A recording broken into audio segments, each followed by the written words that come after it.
वफाकी वजीर जावेद लतीफ का कहना है कि सहूलतकारों की जानिब से इमरान खान को दोबारा लाने की कोशिश जारी है।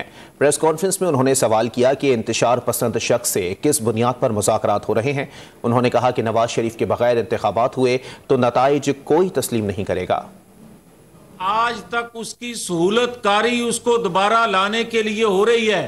इस कौम को इंतशार में मुब्तला करने वाले शख्स से किस बुनियाद पे मुज़ाकरात हो रहे हैं?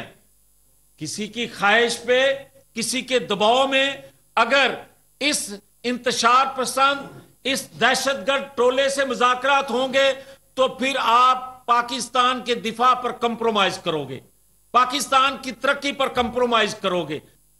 कोई मत हमें ये भाषण दे कि हम इलेक्शन से भाग रहे हैं।